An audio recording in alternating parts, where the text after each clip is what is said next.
I have a epic resource to share with you all, but before I share it, I always like to invite you to tap your own wisdom first and share anything you like below in the comments area. And the resource is around the question of, is it possible to sense into what our soul's plan is for this life? And if so, how do you do it? And then what do you do with it? Okay. So that's the question that I'd like to present to you. Um, and I'll just share a couple other ways to get to this topic. And I'd love to see what your comments are below, because I'm sure many of us who are here, there's, 9 of you here live with me, and thank you for joining. And many others who are watching this probably have your own methods to approach this topic. Um, what what triggered this for me is that I have noticed certain life lessons presented to me again and again and again. Can anyone relate to that? Raise your hand if you can relate. And the life lessons present themselves in various ways, right? Like, um, in some ways, it's like, why does this habit keep coming up? Why does this thing keep coming up that I wish to transform, that I wish to change? So it could be a bad habit that keeps resurfacing. It could be a yearning that keeps resurfacing. Why do I keep wanting to pursue this area of work, life, relationship, hobby, curiosity? Okay. And I haven't yet done so, or I haven't yet done it to the extent that I feel keep calling to be activated. Or it could be, um, why do I keep attracting this type of connection, relationship, colleague, client, friend? Uh, why does this personality type, or um, yeah, why does this type of person keep appearing in my life with their particular characteristics, repeated over several different types of different people, but this type of person? And of course, it could be several types, right? It could be, I notice myself admiring certain characteristics in other people, heroes, or simply friends, colleagues, clients.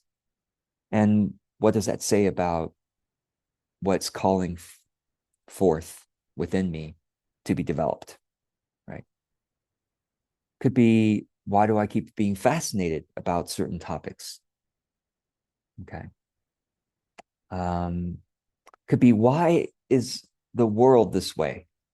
It could be a question about, how come not everyone understands this aspect about the world as I do? That's a, you know, really interesting question, because why are some things obvious to me but not obvious to other people, right? Um, why do I feel called to uh, help repair the world in this way? Um, and again, back to the personal, why do I feel called to keep on needing to repair this part of my character, or to grow in this particular way? So anyway, that's the question that has kept coming up for me again and again. And I felt that it was time for me to finally tackle uh, what might be a framework to approach this overall question. And the framework that I sort of like inspired me to look into this is, you know, I well, before I say anything more, I think I've said enough to at least give you uh, tap into what you already feel and know and believe about this, I'd love to just give you a moment to comment below anything you like. And I expect that there's going to be a diversity of comments below coming at this from different worldviews and different philosophies. And so, or lack of so-called philosophy, but I'd love to see what you like to share below before I say anything else. And by the way, I'm not asking comments below for you to like reveal your worst habits and character traits or whatever. No. I'm just asking if you have thought about this. Has this come up for you? And in what context? Again, only whatever you're willing to share publicly. I will certainly be sharing some of my flaws and some of my yearnings with you. But only what you are, there's many parts to ourselves and many aspects we could share about this, but whatever you'd like to share publicly here is you're welcome to. All right. Thanks to those who are able and willing to share in the chat. And let's see here. And I will put those who are live here, I'll put the comments in below this video for those who couldn't attend live or who somehow don't have access to the live session. You can participate as well in the comments. Okay. So how this came up for me was a couple things. One is just since early on in my life, since at least my teenage years, I've noticed that the same problems seem to crop up in my life, right? That don't necessarily crop up in other people's lives. Okay. The same bad habits other people don't seem to deal with, and some other people do, obviously. The same problems like why do I have to deal with this and other people don't have to deal with that kind of thing, right?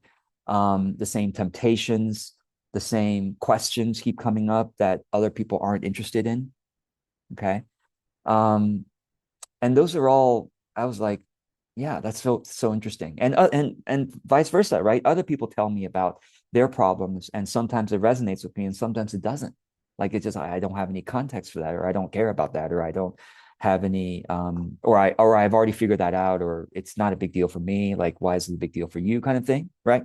Like, well, it's different pathways, right? Or some people bring up certain questions. I'm like, yeah, it doesn't resonate. I don't care about that question or problem in the world. I care about these problems in the world or this question in my life, right? Like, so, and then, eventually come across certain things, certain worldviews are like, no, everyone must care about these things. Maybe not. And sometimes it's like, oh, well, I do care about this general area, but from my point of view, from my direction, right? You care about it from your direction, I care about from this direction, right? Like, for example, like let's say a big issue like poverty. Okay. Some people are like, okay, I need to go work in a soup kitchen. Like that really calls to me. Like that, it, you know, and when someone says, no, everyone should work in it. Well, really? Like, no, I care about poverty from the entrepreneurial standpoint. Like I care very much about the poverty of solopreneurs. Like that fires me up. I really want to work on this. Whereas other people say, no, I care about poverty in, the third world country and I want to go and live there and serve in the local. Great, wonderful, right? Like, is there one right way to solve poverty? No, there's probably a million ways that we need to solve poverty, right? Like, is there one right way to solve emotional suffering? No, emotional suffering comes in so many different forms, and you may have a different way of going about it than I do, right? Like, so I've noticed just looking at certain frameworks that say this must be solved this way, that bouncing off of that shows me my unique pathway. In other words, right? Like bouncing off of some fundamentalism shows me, oh, maybe there's a different way. And maybe this way is unique to me and a few others who share this uniqueness, right? Personality types, right? Like later in my life, or actually as soon as high school, right? I learned about personality types and like, oh, how interesting that not everyone's exactly the same. Like we all, some people are more introverted, some people are more extroverted, some people are more logical, some people more feeling, right, et cetera, et cetera. Oh, there's astrology. Well, how interesting. Depending on when you are born, perhaps you have certain characteristics versus others, right? Like these are all like, oh, wow, there's different life paths, right? Or there's different tendencies at the very least that somehow strengths, right? Like you have certain strengths that why do you have those strengths? Or what is possible for you given these strengths that you have versus someone else, what's possible for them in the world and in their life given these strengths that they have. And similarly, why do you have those weaknesses? Why do I have these weaknesses? What's that about? Right? Like, what does that mean that I have these weaknesses? And those weaknesses can come from DNA, genetics, or it can come from upbringing, or it can come from generations, could come from just the race I was born into, right? The country I was born into, the region, like the social economic class, right? Like what, like why, why did, are we placed with these particular strengths and weaknesses and tendencies? And then later on in my life, I came across this idea of pre-birth planning. And that really fired me up. I'm like, oh my goodness. Like, oh, I came across near-death experiences like in my high school years. And I'm so grateful because that has shaped my spiritual worldview ever since. And I've read thousands of near-death experiences by this point, read and also these days listened to on YouTube, thousands of near-death experiences. So, and then the near-death experiences often talked about um, they exit their body and then they go into this realm where there's a library. They talk about going into this library of like scrolls, like different people. These are people who didn't know each other and who different walks of life talked about this library of scrolls. And then when they open up their scrolls, they're like, oh my God, this is my life. Right. Well, they're attracted to a particular scroll. They open up, this is my particular life, and they could see their past, and then it's kind of like that movie. Oh my goodness, I suddenly forgot the movie where it's like there are like angels and then there are different pathways. What's that movie called? Please, someone comment below. I think it was Matt Damon. It was a popular Hollywood movie. And it's like they had these architectural blueprints, like, okay, we think this person is going to walk this, but they could also walk this way and or that way. And if they walk, these three different ways, there's like 12 different possibilities. If they walk this way, there's 12 possibilities. If they walk that way, there's 28 possibilities. To walk this way, there's 4 possibilities. They have to calculate all this to figure out, well, okay, we should meet them here then, versus there. It's the anyway, somebody will remember what movie it is. And Adjustment Bureau. Thank you, Anya. Yes, that's the one. The Adjustment Bureau. Very, very cool film for those who haven't yet watched it. It's worth renting and watching. It's few movies talk about this theme, right? Anyway, so this idea of these scrolls, and then when they look at these scrolls, they can see the past. They can see, okay, this is the life I've lived thus far, but then they can't really see the future. Like they could see possibilities, like just like the Adjustment Bureau. Like they could see, like, okay, I could go that way or this way or that way, and this presents all these different pathways. But they can also see, based on the scrolls, that there are certain themes. There are certain themes. They look on back and they're like, oh yeah, clearly there are certain themes I was meant to live through, to work with, to experience, to strengthen certain things, to face certain things, right? Like there are certain themes, and then the themes continue on. Like it's not like everybody has random life paths. It's like no, there, like your guardian angels are nudging you towards certain themes. Okay, and meeting certain people, like your guardian angel. And I've heard this in multiple near-death experiences, like your guardian angel is working overtime with other people's guardian angels to try to like make sure a meeting happens. Like if you're meant to meet someone because you're meant to work on something together, like personal or professional or world or whatever, like yeah, there's like a nudging that's happening with like, okay, let's if you don't meet here, then we're going to meet here, kind of thing. um and then I came across the work of gosh, what's his name? Your Soul's Plan. He has several books about soul's planning Robert is his first name. I think Schwartz is his last name, but I'm not sure. Someone comment below. And that was fascinating to me because he worked with several mediums to interview several people about their traumatic backgrounds. Now, let me just keep saying, and I'll say a guardrail here, but their traumatic backgrounds, and it was really helpful for them to place it in context of their life theme. Robert Schwartz, thank you, Chantal. That okay, this makes much more sense to me now. I'm able to make peace with what happened to me in the past and see what the theme is, and therefore be able to work with that theme better going forward. Now, the guardrail, the caveat is this doesn't somehow excuse, abuse, or doesn't excuse the abuser, the perpetrator.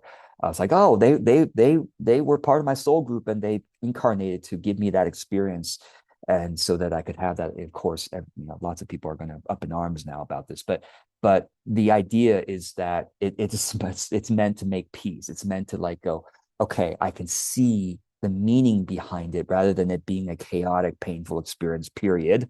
It's like I can see the meaning behind it and how that affected me now and how I can move going forward to become healthier and stronger, et cetera, right?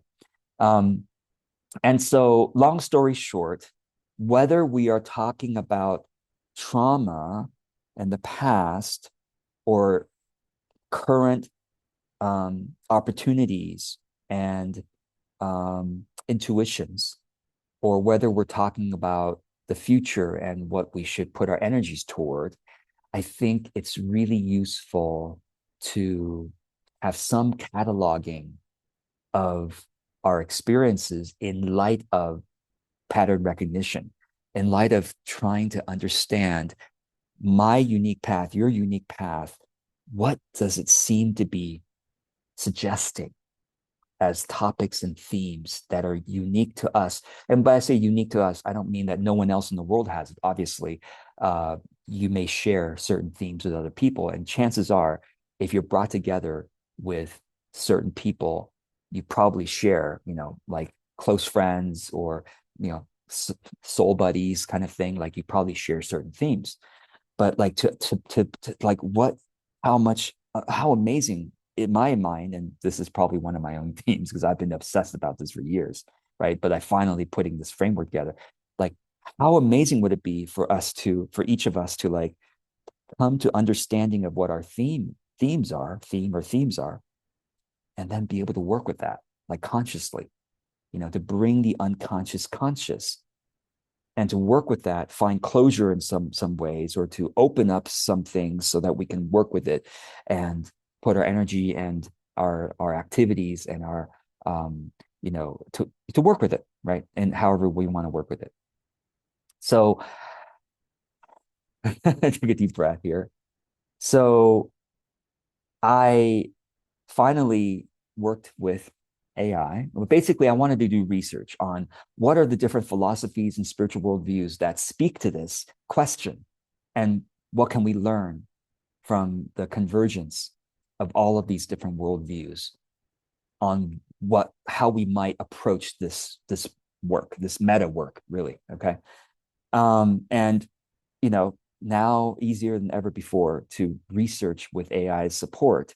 And so I used ChatGPT, Google Gemini, Grok, and Claude to put together a framework, what ended up being a 50-page report on the multitude of worldviews, traditions, spiritual pathways, philosophies that and their contribution to this question, and therefore what the integration is. So I'm going to go ahead and share it with you finally. And I would love to know what your take is about this. Maybe you'll take something from it that will enrich your own framework. And I'll just say, what I've put together isn't, speaking of fundamentalism, isn't the end all be all. Certainly, this took me, an afternoon to put this together, right? Some people spend their entire lifetimes and still have this large question. So, but it's a conversation starter.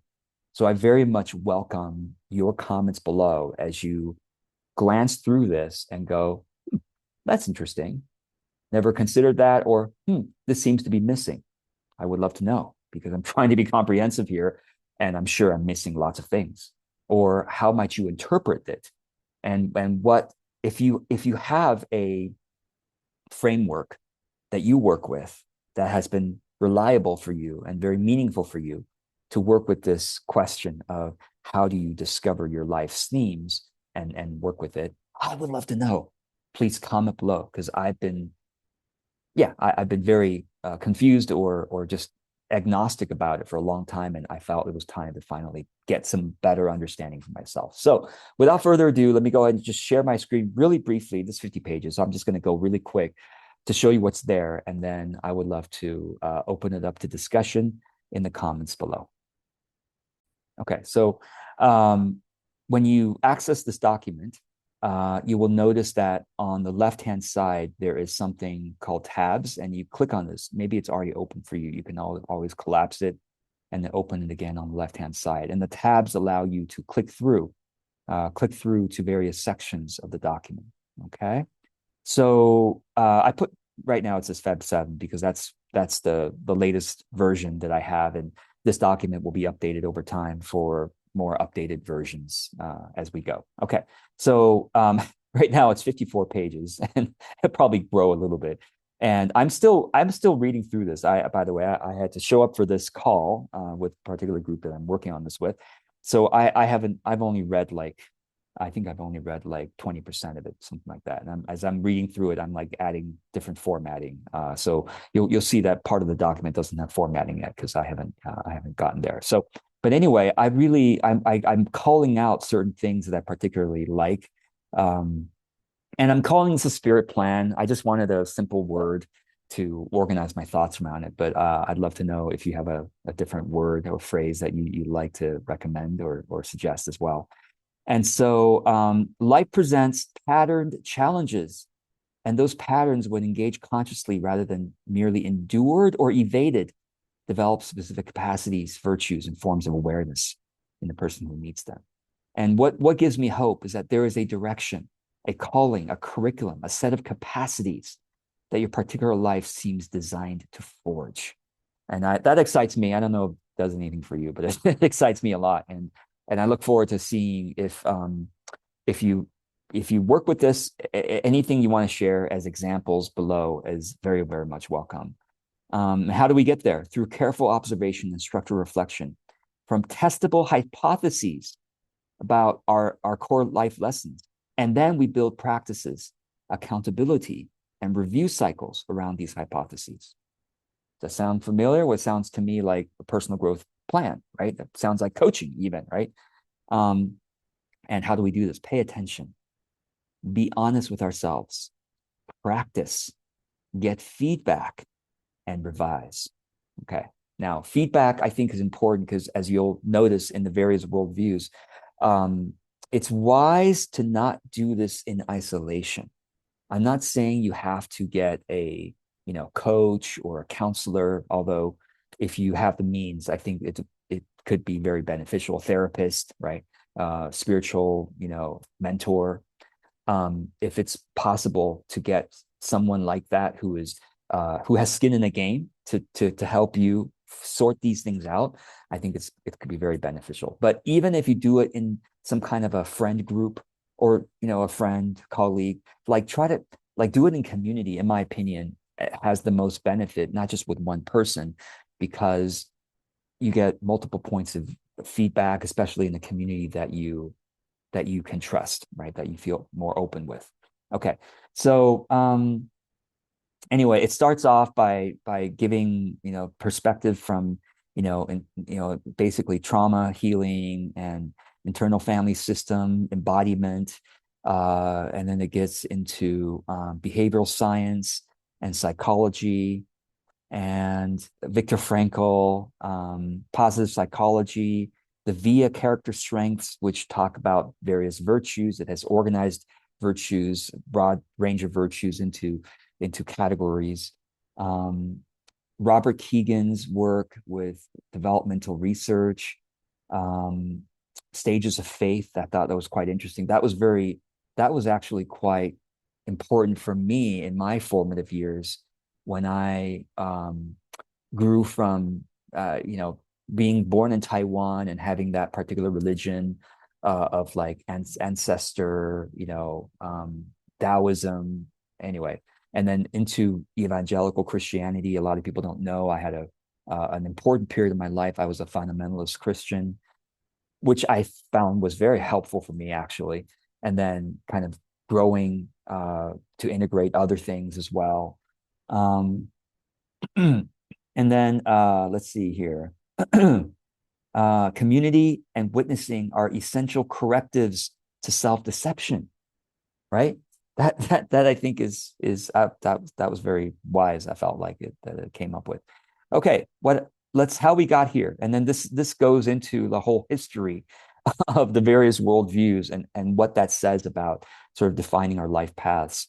Upanishads, Bhagavad Gita, Buddhism, Plato, Neoplatonists, um, Stoics, the Abrahamic traditions, Judaism, Islam, Christianity, um, and then the modern era, Carl Jung, Viktor Frankl, Abraham Maslow.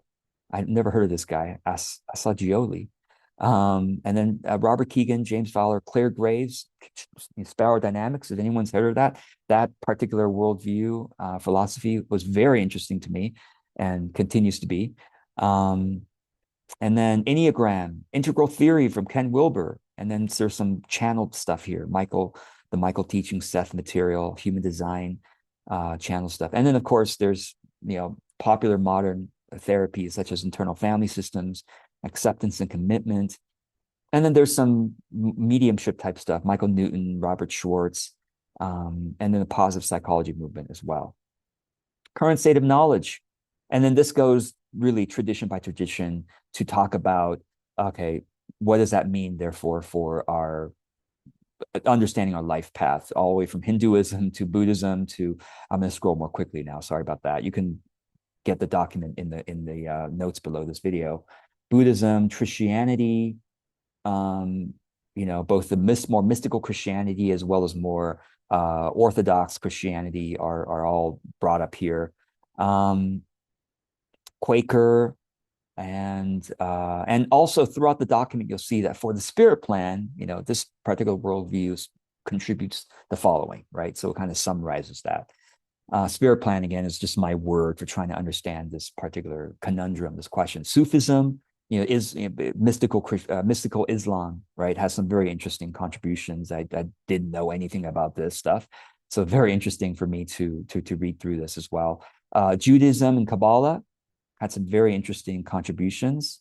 Okay, let's see here. Indigenous and shamanic worldviews is huge, and it I'm sure it doesn't do it justice, but there are many distinct sort of traditional or indigenous worldviews that are being brought together here in this section, represented by certain popular writings, like from Malidoma Somé. I was actually assigned reading this in my MBA program, believe it or not. My business program assigned some indigenous literature. That was quite interesting. Let's see what else. Stoicism has some very interesting contributions as well. It's very popular recently to study Stoicism. Platonic and Neoplatonic philosophy, I didn't know a whole lot about it, but what I found really interesting was, the oldest near-death experience, the oldest recorded near-death experience was from Plato himself. Plato, I think it was Myth of Ur, right? Or maybe I'm getting this wrong. But anyway, look at this. After death, souls are shown possible lives, and they choose their next incarnation based on their character formed from previous lives. Some choose wisely, many choose poorly, seduced by surface features. Like, oh, wouldn't it be great to be rich? Wouldn't it be great to be handsome or pretty and to have all these privileges? Then wouldn't that be great? And then they end up having addictions after that life or whatever, right? A daimon, right, spirit guide, is then assigned to accompany the soul through its. I'm like, this is before all the modern near-death stuff, and a lot of the near-death experiencers, I'm sure, didn't even know about the Plato near-death experience. And that's like, there's so much convergence based on all these stories. It's amazing. Anyway, continuing on, theosophy and anthroposophy. Recently, I've had some interest in this as well. Rudolf Steiner, anyway, Edgar Casey, and here's where I kind of got to in my reading. So I'm gonna pause here, and I'll let you kind of look through the rest. There's lots of other integrations here, and then finally it gets to cross tradition synthesis for based on all of that. So I haven't gotten there in the document as of this recording, but I look forward to seeing you benefit from this resource if you decide to, or simply say, George, I just want to share with you what I've learned. And please, I look forward very much to it. Okay. So thank you so much for watching this and for engaging in this conversation. And I look forward to your contributions as well.